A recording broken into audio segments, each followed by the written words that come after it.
Les déménageurs n'avaient même pas fini de déballer les cartons de la maîtresse de mon mari que mon téléphone vibra. « Profite bien de ton petit appartement », m'écrivait Michael.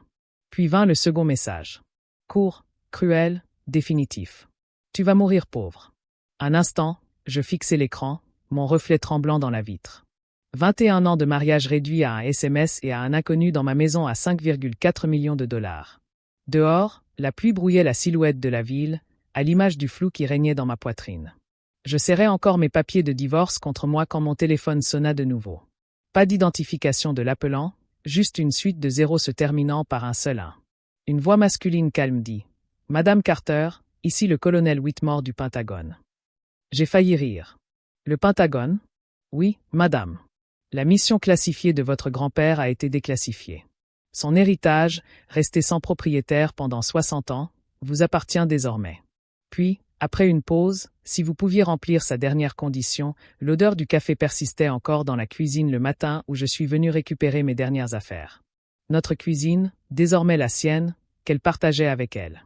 Tiffany était déjà assise là, pieds nus dans mon peignoir de soie, fredonnant un air pop tout en arrangeant des fleurs sur le comptoir que j'avais décoré. « Oh » dit-elle en me voyant, sentant ma surprise. « Michael ne t'a pas dit de passer. » Son sourire était de ceux qui transpercent.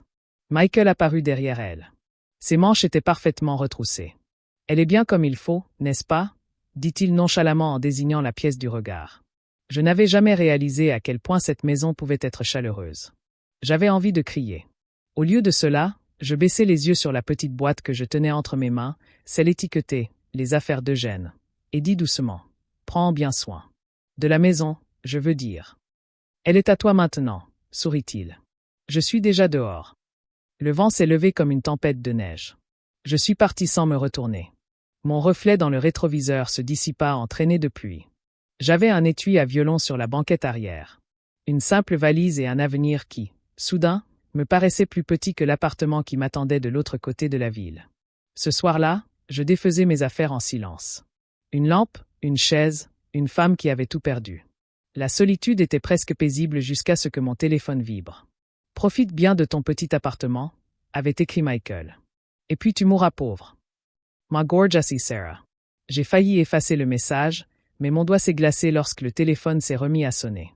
Pas de nom, pas de numéro, juste des zéros et un seul 1. J'ai hésité, puis j'ai répondu. « Madame Carter », demanda une voix ferme. « Ici le colonel James Whitmore du Pentagone. » J'ai ri amèrement. « C'est encore une blague. »« Ce n'est pas une blague, » dit-il calmement. « Votre grand-père, le capitaine Eugène Holt, a mené à bien une mission classifiée au Cambodge en 1963. Cette mission vient d'être déclassifiée. Vous êtes désignée comme son héritière directe. » Mon cœur s'est serré. Mon grand-père, il est mort sans rien. Que pouvait-il bien se passer? Il y a un héritage financier auquel il a désormais droit, estimé à environ 179 millions de dollars. La pièce a tremblé. Je me suis agrippé au comptoir et j'ai failli laisser tomber le téléphone. « Je crois que vous vous trompez de personne », ai-je murmuré. « Non, madame », a-t-il répondu. « Mais pour le réclamer, vous devez remplir une dernière condition laissée par votre grand-père. » La ligne a crépité légèrement. « Quelle condition ?» ai-je demandé. Le ton de Whitmore s'est baissé, comme s'il récitait un texte sacré. Il a écrit « L'air doit tout perdre avant de gagner quoi que ce soit. » Et soudain, j'ai compris pourquoi cet appel était arrivé aujourd'hui. Le sommeil m'était étranger cette nuit-là.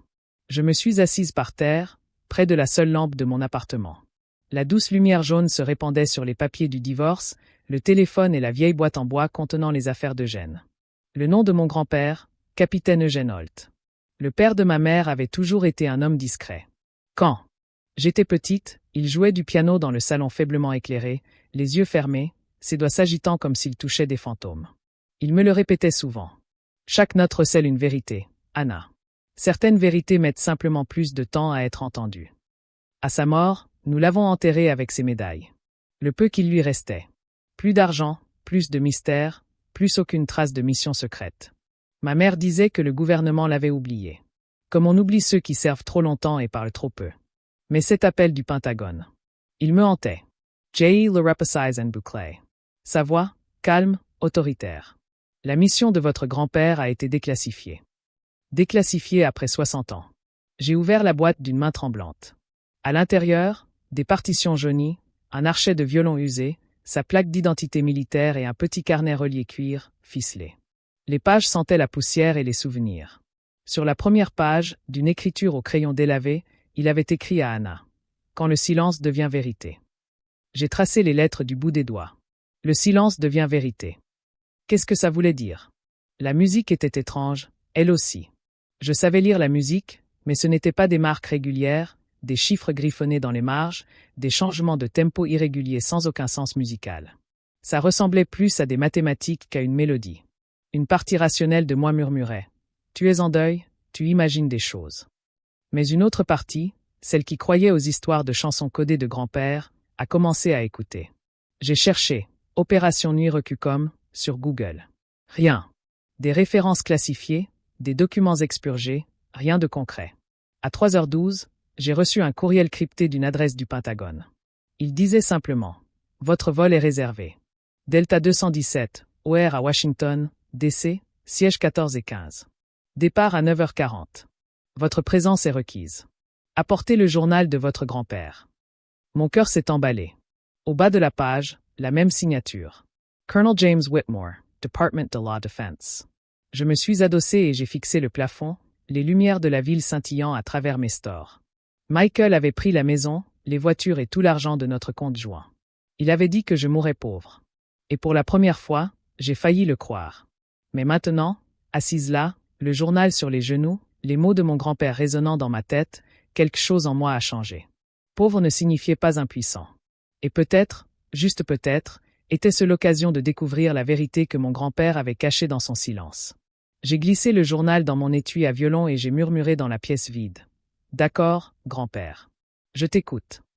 Dehors, les premières lueurs de l'aube se sont glissées sur la ville comme un secret et ont enfin commencé à parler.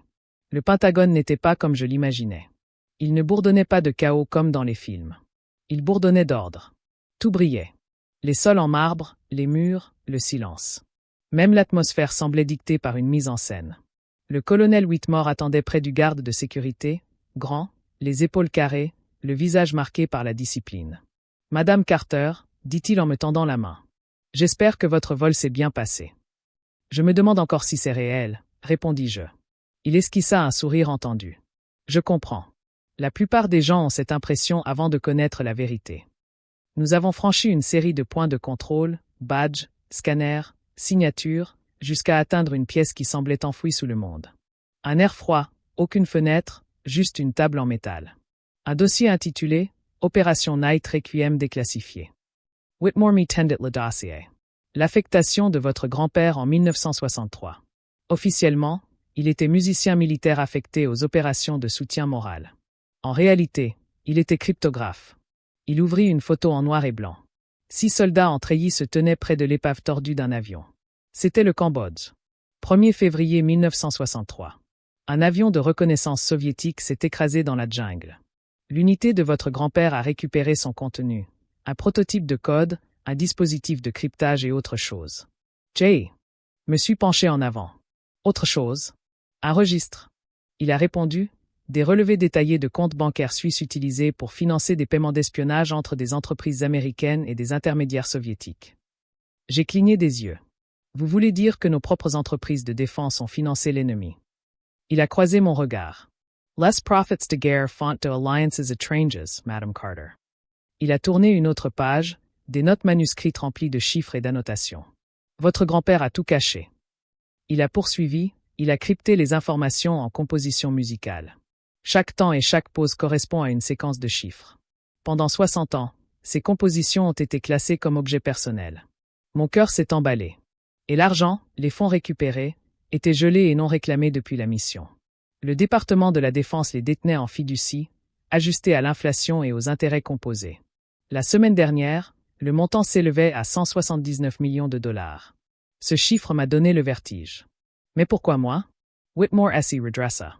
Parce que le capitaine Holt vous a désigné comme unique héritière. Mais il y a une condition. Javelin Salve. Ce dont vous parliez tout à l'heure. Il acquiesça. Oui. Sa note disait. Quand mon héritier aura tout perdu, il sera prêt à recevoir ce qui ne peut être volé. Ces mots planèrent entre nous comme une fumée. Je baissai les yeux sur la photo de l'épave, le visage de l'homme qui avait toujours fredonné des berceuses plutôt que des chants de guerre, et je ressentis une étrange attirance du destin, inexplicable. Whitmore se leva, son ton redevenant soudain officiel. À Madame Carter, les affaires de votre grand-père contiennent la clé pour déverrouiller les dossiers restants. Nous pensons qu'il l'a caché dans les marges de ses partitions. Déchiffrez-la et vous trouverez ce qu'il voulait que vous terminiez. Il me tendit une enveloppe scellée. Mon nom était inscrit dessus à l'encre délavée. L'écriture de mon grand-père pour Anna Carter. Jouez les notes dans l'ordre. La vérité vous attend. De retour dans la chambre d'amis du Pentagone, je déposai l'enveloppe sur le bureau comme si elle allait exploser. Le papier était jauni, l'encre irrégulière. L'écriture de mon grand-père, cette même calligraphie sinueuse qui signait jadis mes cartes d'anniversaire, portait désormais un poids qui m'étouffait. Je dépliai la première page. Anna, si tu lis ceci, le silence est enfin rompu. En musique comme dans la vie, la vérité se cache dans les silences. Joue-les avec soin. Sous le message, 3 mesures manuscrites. Le rythme semblait faux, presque impossible, mais il y avait comme une intention. Je posai à côté sa vieille partition. La sonate d'hiver, celle qu'il jouait quand j'étais assise au piano, les jambes ballantes, croyant que les mélodies n'étaient que des berceuses. Mais cette fois, je n'entendais pas de musique. Je voyais des chiffres. Les silences des noirs, les changements de tempo, les points au-dessus de certaines notes. Ce n'était pas de la décoration. C'était un motif. J'ai passé des heures à les entourer, à aligner lettres et chiffres comme les pièces d'un puzzle. Le soleil était levé quand la suite prit enfin tout son sens. 39,2904 degrés nord, 76,6122 degrés ouest, Baltimore. J'ai immédiatement appelé Whitmore. Je crois avoir trouvé les coordonnées. Un silence s'installa, puis un soupir de soulagement. C'est bon. Je m'occupe du transport. En fin d'après-midi, nous avons traversé la zone industrielle de Baltimore. La ville semblait pesante, sa silhouette grise sous les nuages bas. Whitmore se gara devant un bâtiment de briques abandonné, à la peinture délavée. Entrepôt 447. Le clavier, dit-il. Essayez votre code. J'hésitai. Puis je composai la séquence que j'avais déduite des marques rythmiques. Un voyant vert clignota une fois. La porte métallique se déverrouilla avec un grincement sourd. À l'intérieur, l'air sentait la poussière et l'huile. Seule une lumière fluorescente vacillait au plafond, et là, elle se dressait, une simple armoire métallique, vert olive, marquée par le temps. Devant elle trônait un échiquier figé, minuscule. Whitmore l'examina. Gambit de Budapest. Murmura-t-il. Une ouverture sacrificielle. Votre grand-père y jouait souvent à l'époque où il travaillait pour les services de renseignement. Oh, je n'avais pas compris ce que cela signifiait avant d'ouvrir le tiroir du haut. À l'intérieur, de vieux livres de comptes, des relevés bancaires suisses et des photos en noir et blanc. Eugène halte avec des soldats dont les visages étaient griffonnés à l'encre noire, et en dessous, une petite boîte enveloppée dans un tissu. Mes doigts tremblaient en soulevant le couvercle. Des documents dactylographiés et tamponnés de sceaux étrangers, des virements, des numéros de compte et des signatures que je reconnaissais grâce au gros titre. Ashford Technologies.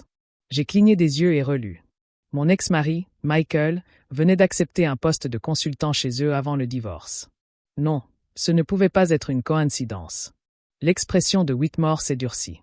Votre grand-père a révélé que cette entreprise fournissait des pièces d'hélicoptères défectueuses pendant la guerre du Vietnam, des pièces qui ont tué des soldats américains. Ils ont blanchi les profits via des comptes suisses. Ces preuves auraient ruiné des familles puissantes. J'ai dégluti difficilement. Alors il les a cachées et a codé les preuves dans sa musique. Oui. Et maintenant, il semble que ces mêmes familles soient de retour au pouvoir.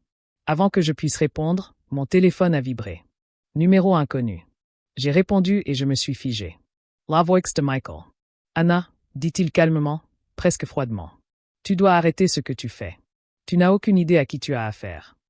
J'eus la nausée. Comment as-tu pu? Il me coupa la parole. Prends l'argent et tire-toi. Ne fais pas comme ton grand-père. Puis la communication fut coupée. Whitmore Sarah Last Dance. Tu es suivi. Je jetai un nouveau coup d'œil au registre et vis le nom d'Ashford gravé comme une plaie sur chaque page. Et je murmurai. Il n'est pas seulement le voleur de mon mariage. Il est impliqué. On n'avait même pas fait 10 pâtés de maison depuis l'entrepôt que les phares s'allumaient derrière nous. Trop de lumière. Trop près. Whitmore Grommela and Juron. Ce n'est pas un hasard. Attends. Le SUV noir accéléra. Les pneus crissèrent sur l'asphalte mouillé.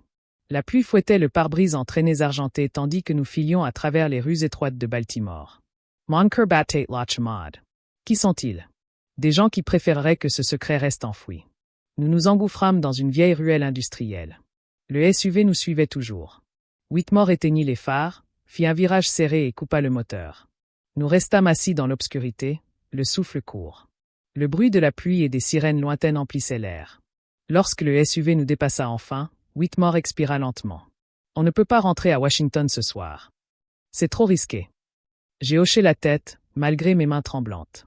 Nous avons trouvé un motel miteux en bord de route, près du port, le genre d'endroit où la moquette est humide et où l'on prend de mauvaises décisions. À l'intérieur, Whitmore a étalé les documents sur le lit. Ashford Technologies, a-t-il dit d'un ton sombre. Fondé par William Ashford en 1950 secondes. Ils ont amassé des milliards grâce à des contrats militaires, des pièces de rotor défectueuses, des rapports de sécurité falsifiés, des centaines de soldats morts. J'ai feuilleté les pages. Chaque signature, chaque transaction semblait surgir du papier comme un fantôme hurlant. Puis je me suis figé. Un nom, vers le bas. Michael Carter, Consultant Principal. J'ai eu la gorge sèche. Il est des leurs. Whitmore a levé les yeux. Votre ex-mari? J'ai hoché la tête lentement. Il m'a dit de ne pas creuser. Il savait exactement ce que j'allais trouver. Mon téléphone a vibré de nouveau. Le même numéro inconnu. La main de Whitmore planait au-dessus de son arme. Ne le fais pas. Mais j'ai quand même répondu. Anna. La voix rock de Michael a perce le brouhaha. Tu n'as aucune idée de ce dans quoi tu t'embarques. Explique-moi alors. J'ai sifflé. Parce que là, on dirait que tu dors dans une maison construite sur des ossements. Il a ri doucement. Un rire qui m'a donné la chair de poule. Il ne s'agit pas de bien ou de mal. Il s'agit de survie. Ton grand père vol. Quelque chose qui ne lui appartenait pas. J'essaie juste de réparer les choses. Tu veux dire de le dissimuler? Tu as toujours été dramatique, a-t-il dit froidement. Prends l'héritage et va-t'en. Ils te laisseront vivre si tu disparais. Ma poitrine s'est serrée. Ils? Qui sont-ils? Michael? Silence, puis un clic. La communication a été coupée. J'ai fixé le téléphone, tremblante. Whitmore s'est agenouillé près de moi. Il est compromis. Il travaille probablement pour celui qui a hérité des intérêts d'Ashford. Il était de mèche depuis le début, ai-je murmuré. Notre mariage, l'argent, tout. Il s'est servi de moi pour accéder aux archives de mon grand-père. L'expression de Whitmore s'adoucit. Puis il vous a sous-estimé. J'ai ri nerveusement. Tout le monde le fait. Lieutenant Grandador. Whitmore se leva et glissa son arme dans sa veste. Vous avez le choix, Anna. Nous pouvons disparaître ce soir, ou vous pouvez terminer ce que votre grand-père a commencé. J'ai regardé les documents étalés sur le lit, des pages de mensonges, de sang et de trahison, et j'ai senti quelque chose se durcir en moi. Pendant 60 ans, ai-je dit doucement. Ils ont enterré la vérité. Mon grand-père est mort en la protégeant. Je ne m'enfuis pas, a hésité Whitmore. Si vous continuez comme ça, vous allez vous mettre en danger. J'ai croisé son regard. Qu'il vous vise. Il a hoché la tête fermement. Ensuite, nous les avons démasqués. Chaque nom, chaque histoire, chaque péché, ai-je ajouté. Un éclair a illuminé les pages comme une tempête de fantômes. À ce moment-là, je comprenais pourquoi mon grand-père avait codé sa musique. La vérité, telle une mélodie, pouvait être belle, mais aussi mortelle. D'une voix posée, Whitmore rassembla les fichiers. Contactez un journaliste de confiance. Mais à partir de maintenant, nous agirons avec prudence. Pas d'appel, pas de carte de crédit, pas de schéma. Dehors, le vent hurlait contre la fenêtre. À l'intérieur, mon pouls ralentit. Pour la première fois depuis des semaines, je n'avais pas peur. J'étais en colère. Et la colère, je m'en rendis compte, n'était autre que le courage qui, enfin, décidait de s'exprimer. D'accord, murmurai-je à la tempête. Finissons la chanson. Le lendemain matin, la ville semblait emportée par la pluie. La silhouette de Baltimore scintillait comme un souvenir à moitié oublié. Le téléphone de Whitmore vibra, un message codé provenant d'un canal sécurisé. « Nous avons une chance, dit-il. Un contact au Washington Post, Denny Cole, un ancien journaliste militaire. Si quelqu'un peut éclairer cette affaire, c'est bien lui. » Nous rencontrâmes Denny dans un restaurant où flottait une odeur de café brûlé et de nuit blanche. Il était large d'épaules, les cheveux gris, son regard trahissait trop d'expérience pour que l'argent l'impressionne. Whitmore fit glisser le dossier sur la table. Proofs de guerre, Profits Indus D. Ashford Technologies. Compt Suisses, Contracts Falsifies, Notes and Turns. Denny feuilleta les documents, les yeux plissés. Ça pourrait ébranler toute l'industrie de la défense, murmura-t-il. Mais ça nous concerne tous. Êtes-vous sûr de vouloir que ça se sache? Je croisai son regard. Mon grand-père est mort en protégeant ces informations. Mon mari a contribué à les dissimuler. Je ne veux plus me taire. Denny m'observa un instant, puis hocha la tête. Très bien, Madame Carter, faisons du bruit. Les 72 heures suivantes furent un tourbillon de nuit blanche et d'écrans lumineux. Nous nous sommes installés dans une planque que les contacts de Whitmore nous avaient fournie. Chaque mur était couvert de cartes, de chronologies, de relevés de virements et de photocopies des partitions d'Eugène Holt. Chaque note de musique révélait de nouveaux codes, des dates de transaction, des initiales, voire des numéros de routage. C'était fascinant, terrifiant. J'avais l'impression de jouer un duo invisible avec mon grand-père à travers le temps. À un moment donné, j'ai murmuré. Il savait qu'il viendrait me chercher. Whitmore a répondu doucement. Il savait aussi que tu n'abandonnerais pas. À l'aube du 3e jour, Denny a lâché son ordinateur portable. On l'a. Chaque virement, chaque connexion de 1963 à aujourd'hui. L'argent transitait par des sociétés écrans. Michael a participé à leur gestion. Ashford Technologies, CART. ER Consulting et une demi-douzaine de sociétés offshore. Propre sur le papier, pourri en coulisses. Il a tourné l'écran vers moi. Quand cet article sera publié, ils viendront te chercher en premier. Es-tu prêt? J'ai repensé au dernier appel de Michael. Prends l'argent et disparais. J'ai esquissé un sourire. Je préfère mourir honnêtement que vivre dans le repentir. Cet après-midi-là, l'article a été publié. Titre à sensation, du sang sur la guerre. Comment les profits de la guerre ont acheté le silence pendant 6 décennies. En quelques heures, Internet s'est enflammé. Les présentateurs des journaux télévisés ont crié « fraude militaire, corruption, dissimulation classifiée ». L'action d'Ashford Technologies a chuté de 45% en une seule journée. Le FBI a inspecté son quartier général à la tombée de la nuit. Et Michael, sa photo a fait la une des journaux télévisés du soir. Michael Carter, ancien consultant, sous enquête pour complot fédéral et obstruction à la justice. Obsuro. Mon téléphone a sonné à nouveau, mais cette fois, le numéro n'était pas masqué. Anna, a murmuré Michael d'une voix brisée, faible et effrayée. Ils ont gelé mes comptes. J'ai tout perdu. Alors tu comprends enfin, ai-je dit doucement. S'il te plaît, a-t-il supplié. Ils disent que je suis le bouc émissaire. Tu m'as détruit. Non, Michael, ai-je murmuré. Tu t'es détruit toi-même. Puis j'ai raccroché. Whitmore était assis à côté de moi, regardant la pluie ruisseler sur la fenêtre de la planque. Tu sais, tu aurais pu garder l'argent du Pentagone. Non. On aurait pu vous blâmer. J'ai secoué la tête. Il n'a jamais été question d'argent. Il s'agissait de jouer les notes qu'il avait laissées inachevées. Dehors, les sirènes hurlaient au loin.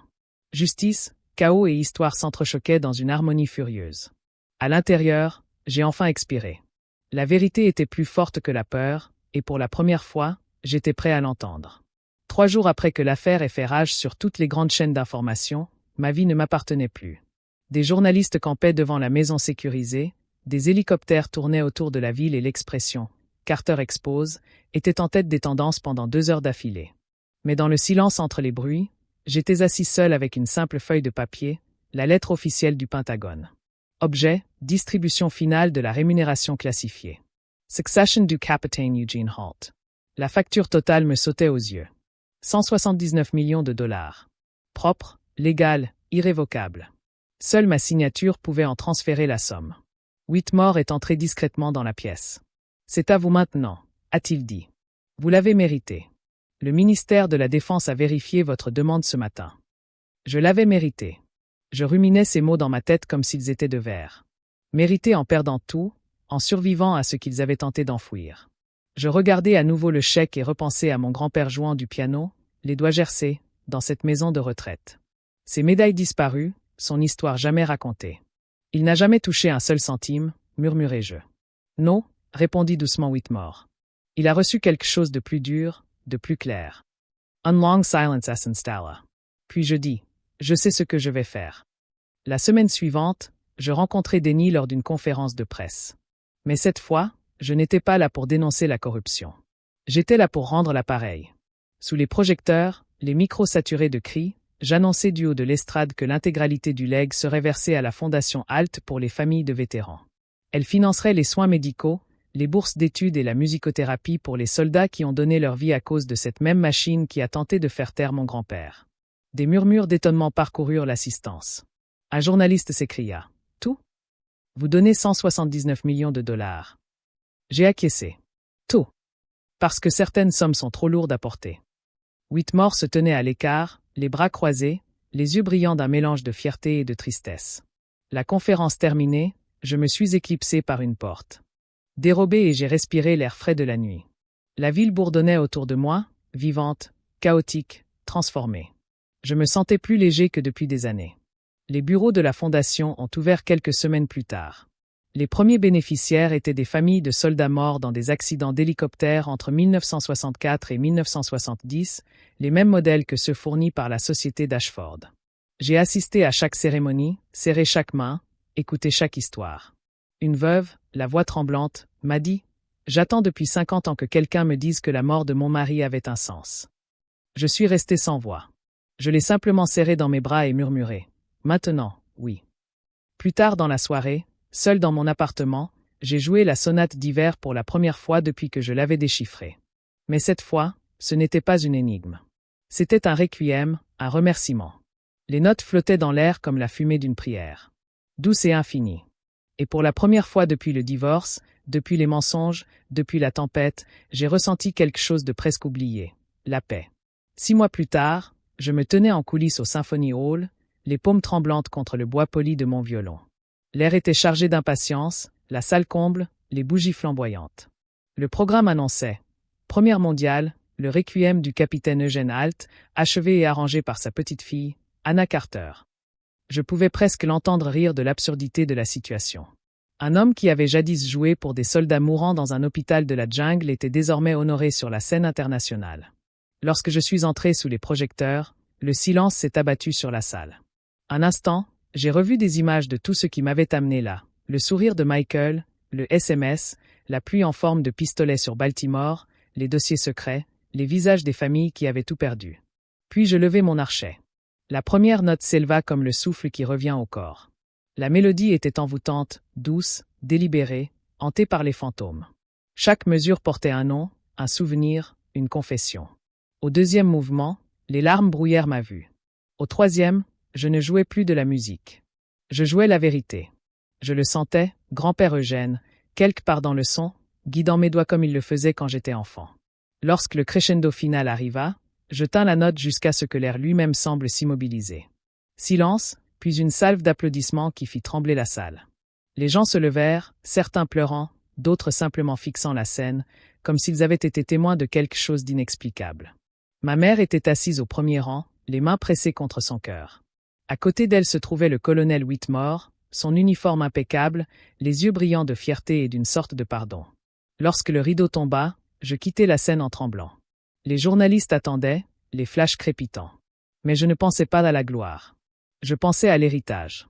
Whitmore m'attendait dans le couloir. Ayalaskisa and Surire. Vous l'avez fait. Je secouai la tête. Oui. Et lui aussi. Il me tendit une enveloppe, vieille, jaunie, scellée à la cire. Je l'ai trouvée dans les archives du Pentagone, dit-il, elle vous est adressée. Je l'ouvris avec précaution. À l'intérieur, une simple phrase, écrite de la main familière de mon grand-père, « La vérité est une chanson, Anna. Elle n'a d'importance que si on la joue assez fort pour l'entendre. » Je la repliai et la serrai contre mon cœur. Plus tard dans la soirée, je rentrai chez moi à pied, à travers les lumières de la ville. Mon téléphone vibra, un numéro inconnu. J'ai failli l'ignorer, mais la curiosité l'emporta. Un seul message apparut. « Tu mourras pauvre. » Je le fixai un instant, puis souris. « Non, » répondis-je. Je mourrai libre. Je remis mon téléphone dans la poche de mon manteau et levai les yeux vers les étoiles, pâles au-dessus des lueurs de la ville. Le vent portait un bourdonnement lointain, presque comme le dernier accord d'un piano s'évanouissant dans la nuit. C'était sa chanson, notre chanson, celle qu'il avait gardée enfouie dans le silence pendant 60 ans, attendant qu'une personne assez courageuse ou assez folle la joue. Et tandis que je rentrais chez moi sous les réverbères, j'ai compris une chose simple et absolue. La justice, comme la musique, ne disparaît pas. Elle attend simplement que les bonnes mains la fassent renaître.